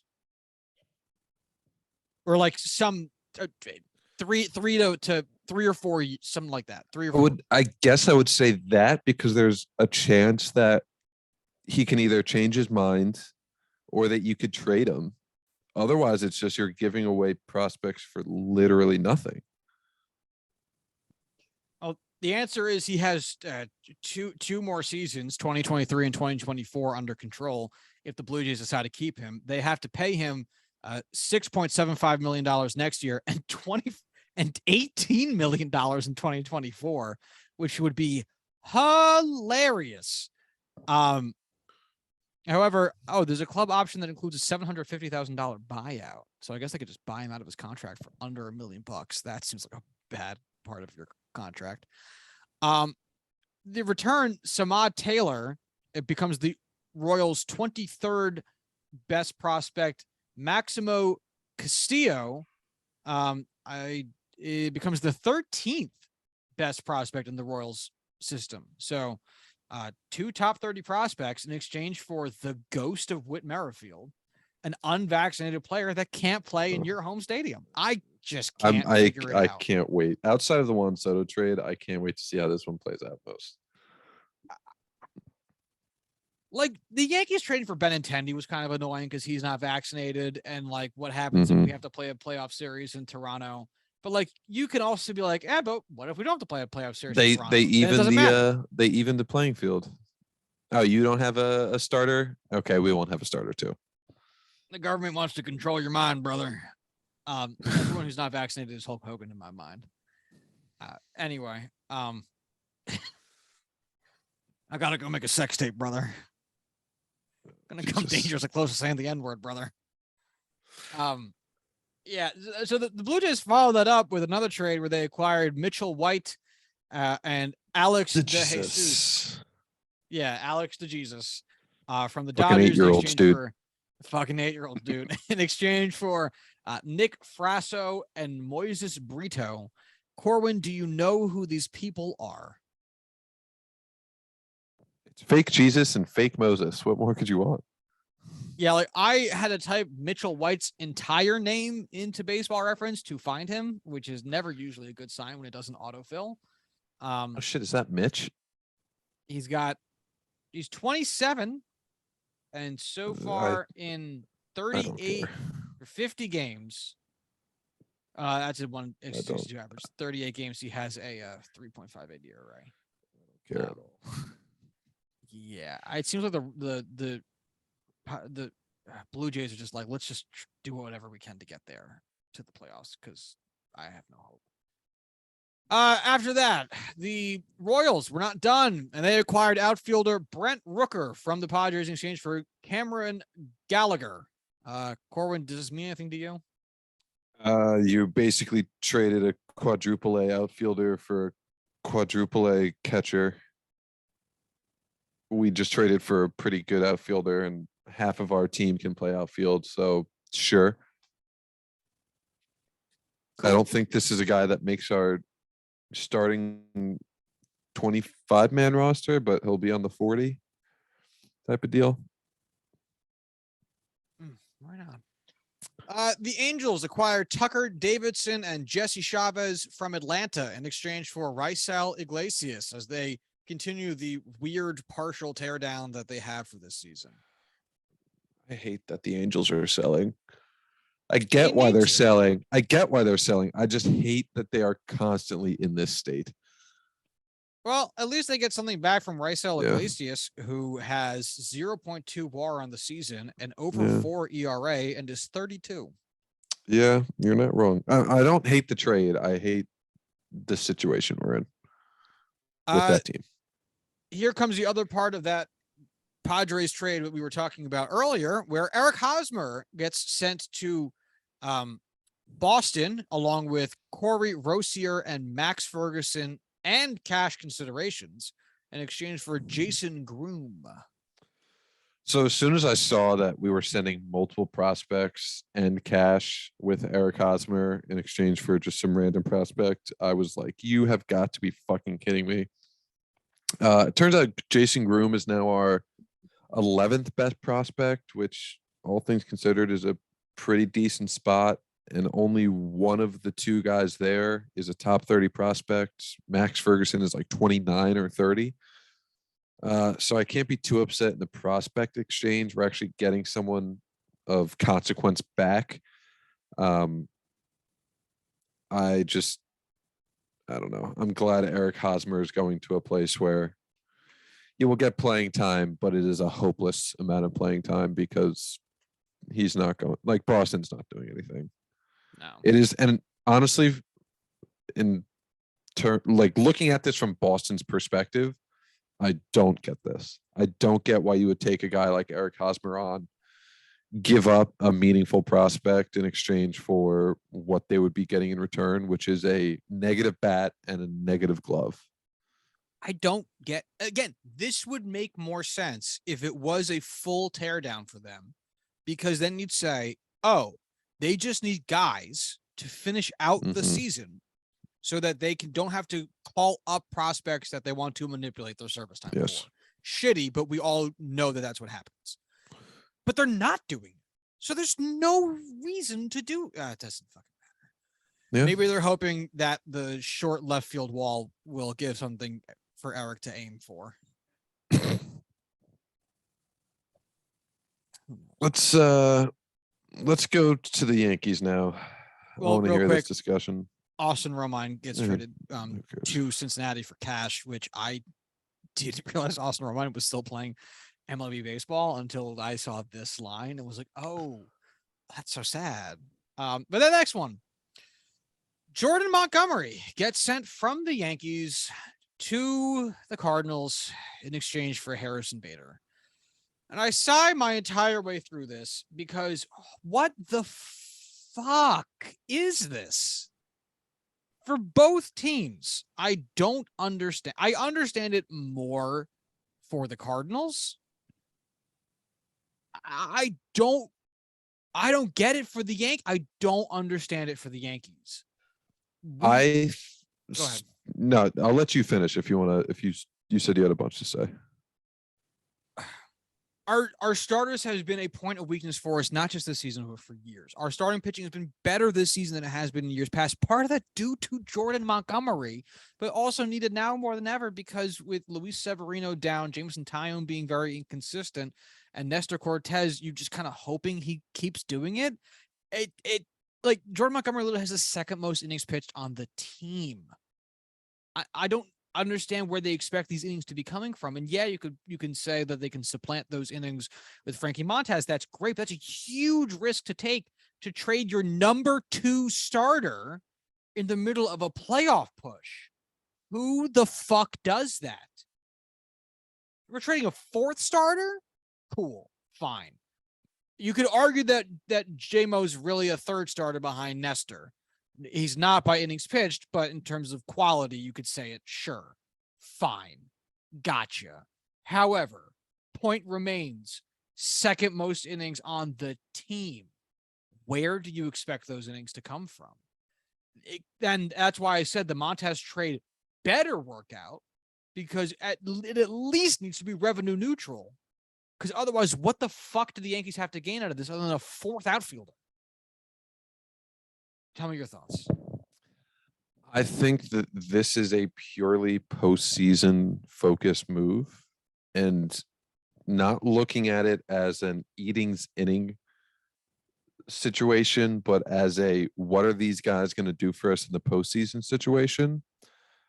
I think it's a positive for both teams.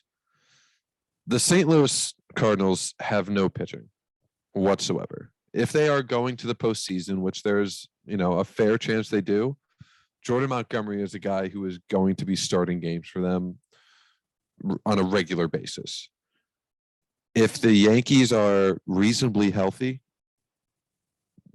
the Bear isn't someone that they should have to see more than once or twice in the entire postseason. And being as he is probably the number 4 starter in the playoff for them, I don't think he is nearly as impactful as a plus defensive center fielder who can still hit the ball.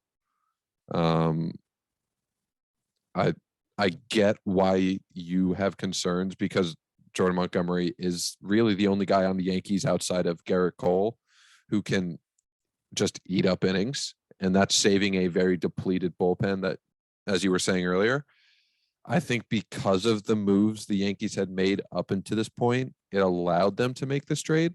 And I think it's going to be something that, in the perspective of a manager in the postseason, this will have more positive impact for the Yankees.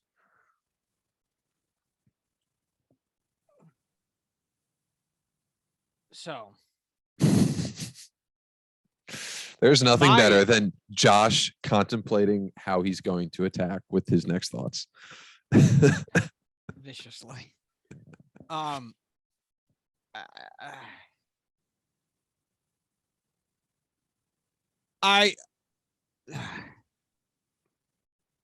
disagree.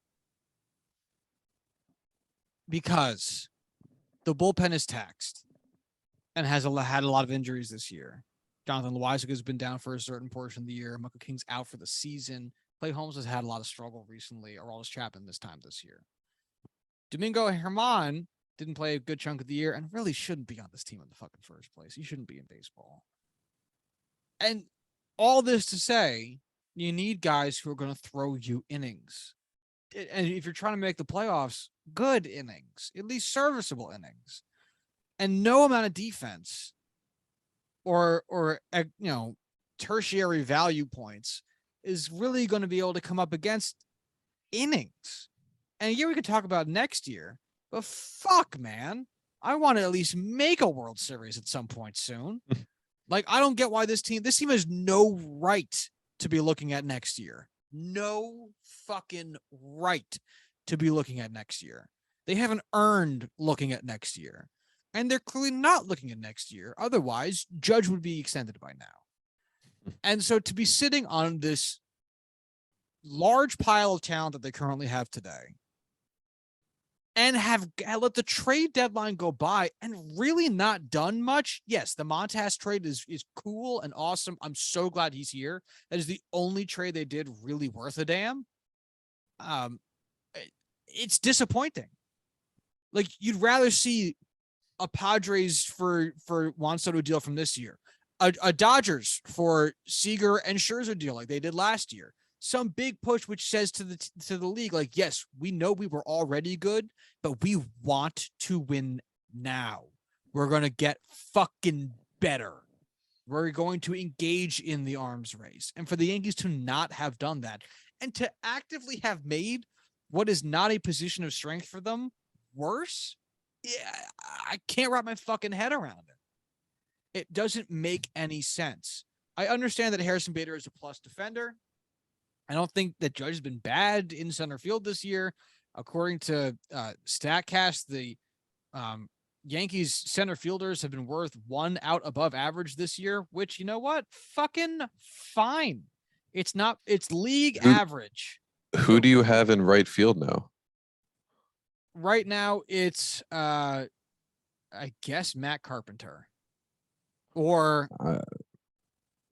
it would be Giancarlo Stanton when he's back. I think I'd much rather have a Giancarlo Stanton, Matt Carpenter rotation at DH and have Judge move to right than have a Judge center field with a Carpenter, Giancarlo Stanton rotation at right field. But again, I get there's a whole another layer to that as far as pitching. So that's what I was going to say. Like, I would take that as well, but not at the expense of Jordan Montgomery. If you take all of the Yankees outfielders combined, they have been worth a combined 1 out above average. All of them. So and Duhar's time out there, Marwin, Tim LaCastro, Gallo, everybody. It's been worth 1 out above average, which again, I don't really give a shit about. Fucking fine. Who cares? It's not an active, what's what I'm looking for? It's not actively making us worse in any sincere way. So I don't give a shit. His offense is going to be whatever it is. He's a career average, 98 OPS plus, 99. He is a career average hitter. Maybe he'll be better than that. I don't fucking know. But that wasn't exactly something I was looking forward to having to find out and hope for.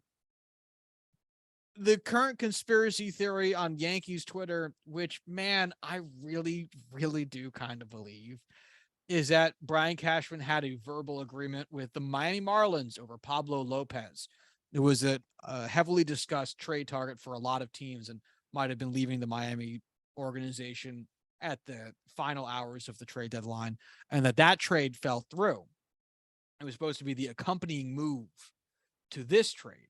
Apparently, they were in talks of sending Gleyber Torres over to the Marlins in exchange for Pablo Lopez to try to shore up the Yankees' rotation, essentially moving on, losing Montgomery and gaining Montas and Lopez. And instead, it became a 1-for-1, which honestly would have made a lot more sense because if you had gotten rid of Gleyber Torres, which would hurt. You can say to yourself, well, the Yankees have 3 different shortstop prospects all in the minors right now who could come up, and you could find out if they can be serviceable at second base. You already have a lot of flexibility with the guys that you do have up between IKF and where he can play. Not that he can play well, but he can play second base. DJ LeMahieu, certainly, and you can slot Matt Carpenter back in at first. But I don't know. I don't know. Weird, man. It's weird. I don't like it. All right. Finishing it out. Let's power through. Mickey Moniak and Hadiel Sanchez went to the Angels in exchange for Noah Syndergaard going to Philadelphia. Is the Noah Syndergaard dream dead? Has it not been dead since about 2016? Definitely not since 2016. There was always that hope. I would say since like 2019, 2020. Basically since he left the Mets at the very least, or this last season with the Mets. Man, it sucks. He does have a sub-4 ERA so far this season, so I guess that's something. Yeah, but hasn't he only... Yeah, exactly. Like, he just hasn't played, though. Yeah, so... Holy shit. They got him for nothing, too. Wasn't Mickey Moniak a pretty hot prospect for them at one point? He was the first overall pick. Yeah. He has negative 0.6 WAR this year. Negative 0.9 on his career. 130 batting average. Negative 3 OPS plus, Josh. Negative 3. I think that's hard. It's better than what I could do, but yeah. His OPS is below Juan Soto's on-base percentage.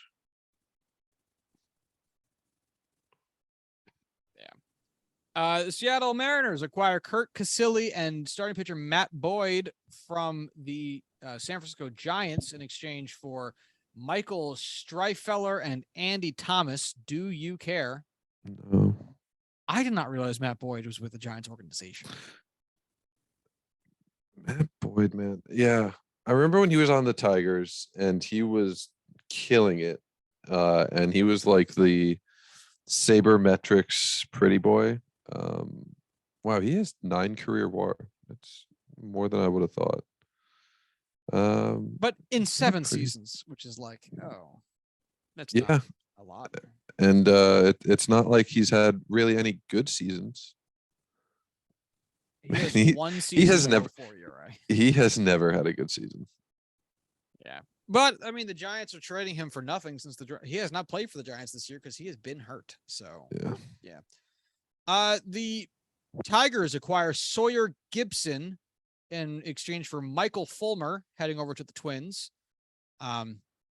He was on the Tigers, the other M named pitcher. I don't care. Do you care?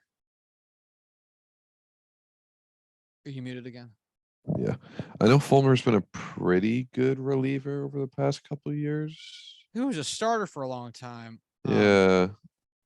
I think he's just listed as a reliever because he was an all-star in 2017 and won Rookie of the Year in 2016. I remember the Rookie of the Year because he beat out Gary Sanchez and I was mad. Yeah, and then went 3-12 in 2018. Has been a reliever ever since. Yeah,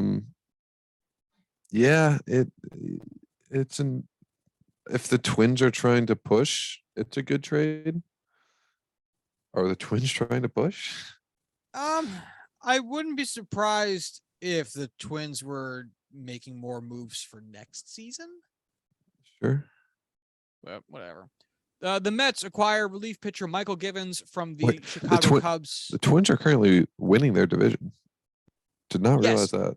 Yes, but They're not going anywhere.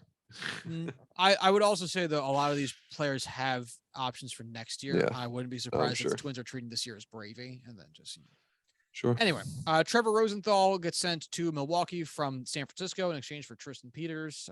Sure. Neat. Yeah. Trevor Rosenthal probably still has a couple ounces of gas left in the tank. Not much. Who cares? Mark Mathias and Antoine Kelly get sent to the Rangers from Milwaukee in exchange for relief pitcher Matt Bush. Cool. Toronto acquires Cash from Pittsburgh in exchange for Jeremy Beasley. And the Oakland A's acquire Carlos Guarate from St. Louis in exchange for Austin Allen. That's it. That's all that happened. So again, like we said at the top, not a lot happened. A big thing happened, but not a lot happened. Hold on. So like we had that one really big trade, and then everything else is kind of like, okay. Yeah. I mean, we breezed through most, and we were probably going to breeze through most trades no matter what, but like there wasn't anybody of consequence outside of Soto, and like, like Montez being the second biggest name, I think probably that got moved in his own independent trade. It means that it was a pretty small trade deadline. Wildly, I think the third name on there is Josh Hader.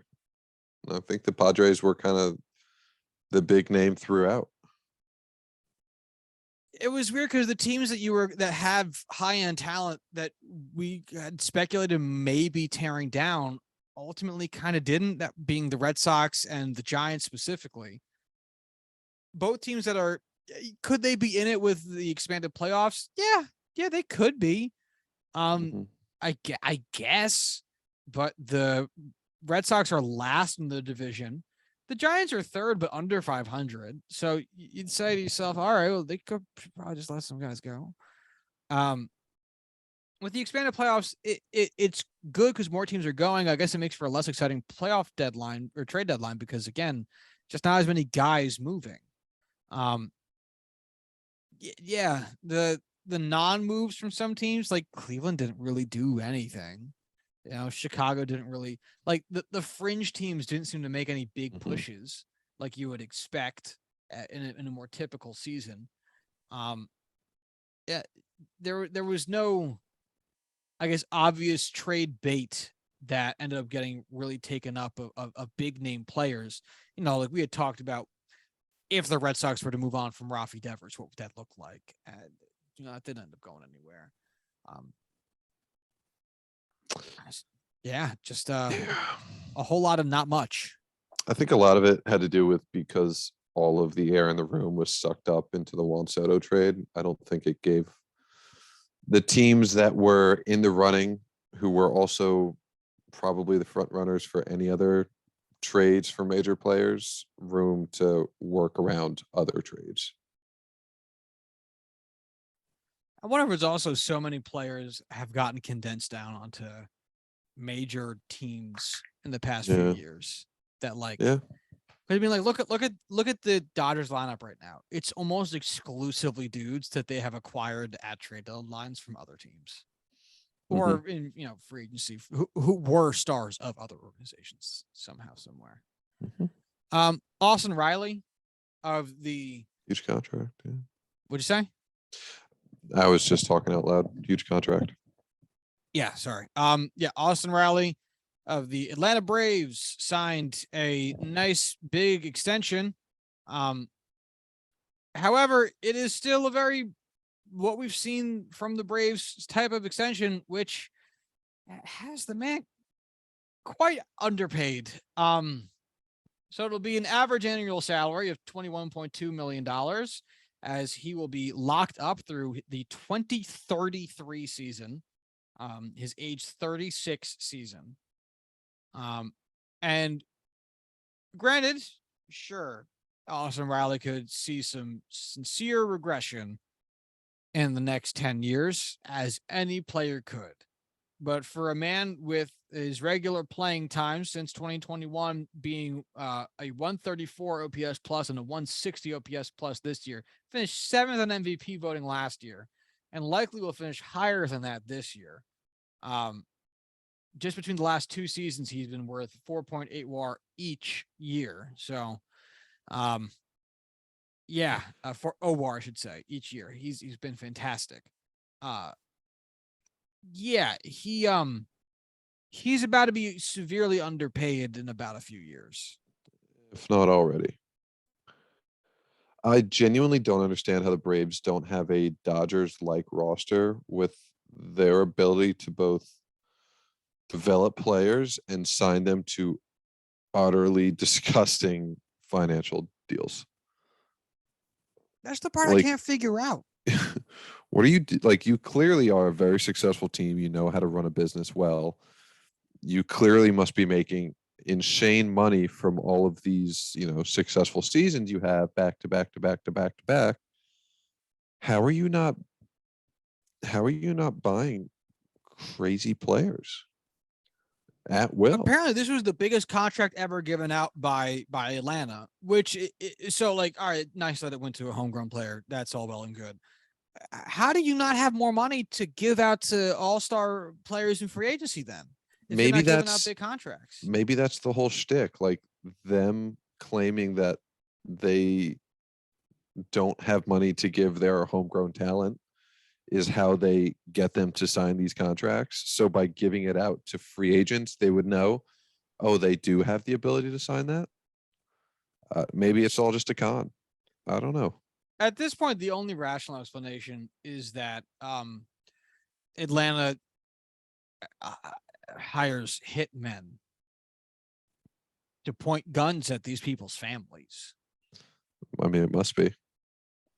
Because I mean, this shit just doesn't make any fucking sense. Top 3 highest paid players on Atlanta this season. Go. Jesus. Is Charlie Morton still there? Shockingly, yes. I completely forgot about him. Charlie Morton would be 1. I would say, despite the contracts, I bet Ronald Acuna's up there by Number 4, happenstance. not top 3. Shit. So I'm not gonna That's get how little anyone he's else. paid. Matt Olson. Not top 3. He's number 5. Oh my god. I don't know. You're never gonna get these two. I don't know. Are they pitchers? One's a pitcher, one's a DH. Oh shit. Who's DHing for them? I don't even know. Lay it on me. The other 2 are Kenley Jansen Holy and Marcel shit. Ozuna. Oh my god. Those are the guys you signed? The salary of these 3 people, Charlie Morton, $20 million. Kenley Jansen and Marcel Ozuna, 16 each. Acuna and Olson, whom you mentioned, 15 each. Damn, dude. What are they doing with their money? Then you have Dansby Swanson making 10, and then everyone else on the roster makes less than 10. Everyone. They have Holy no shit. payroll. And yet, because the league is so fucked, they have the 9th highest payroll in baseball. It's silly, dude. It's fucking silly. Makes no sense. I don't know where the payroll is hiding. Arbitration. I don't know. I really don't know. Yeah, I don't know either. Oh, but yeah, man, that is it. That is all the trades. Biggest winner, biggest loser. Lay it on me. Biggest winner is the San Diego Padres. Biggest loser, man. Maybe the Mets, because they had the money and ability to do something and they did nothing. Maybe the Red Sox, because they're slowly drowning. The Dodgers, because they let themselves get outbid by the Padres. I don't know. There's no clear loser, which I guess is a good thing. Yeah, I would say winner definitely the Padres. It's tough to walk away with Juan Soto would not be the winner. Loser, I would say, is the Red Sox or the Blue Jays. The Blue Jays getting Whit Merrifield. That's the Blue Jays for the second trade deadline in a row overpaying on prospects. And it's like, look, I'm usually not a big overpaying on prospects guy because what are the prospects going to turn into best case scenario, right? But like the guys they're acquiring, it's like you're going to give up prospects for Whit Merrifield, for mid 30s Whit Merrifield who can't play in your stadium. I just don't get it. They're not getting appreciably better, which is the problem with these trades. They're giving away some, I don't want to say tippy top, but like good prospects from their system to accomplish not much.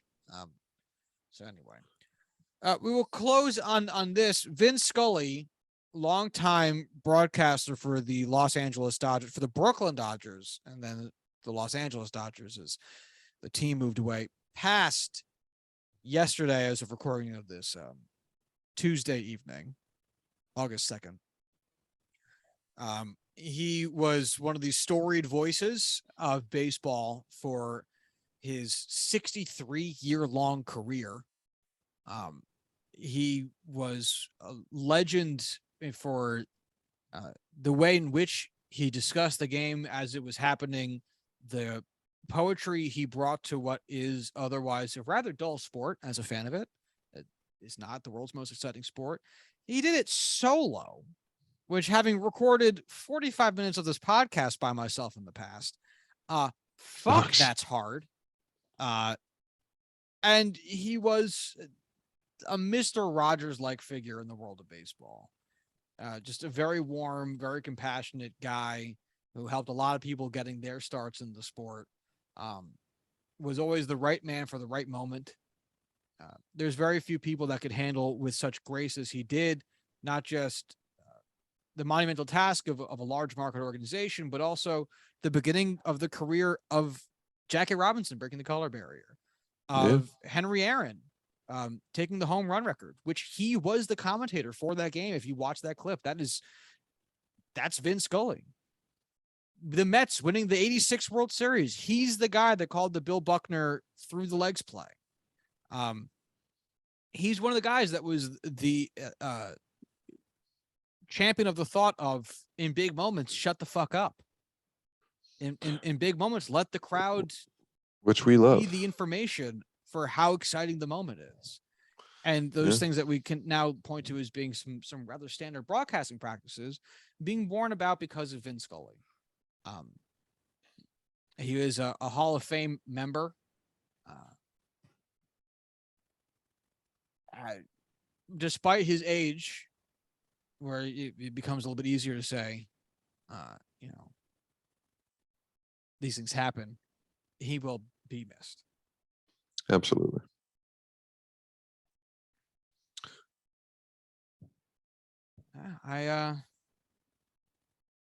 I guess we'll close there. There's more going on in the world of sports, as there always is, but we'll have to tackle that another day. If in the meantime, if you'd like to follow the show on Twitter, you can do so at JuicingPod. If you'd like to follow myself on Twitter, you can do so at Joshua D. Tracy. If you'd like to follow Corwin on Twitter, you can do so at Corwin Heller. If you'd like to send emails to the show, you can do so at juicethenumbers@gmail.com. And until Monday, y'all have a good one. Bye.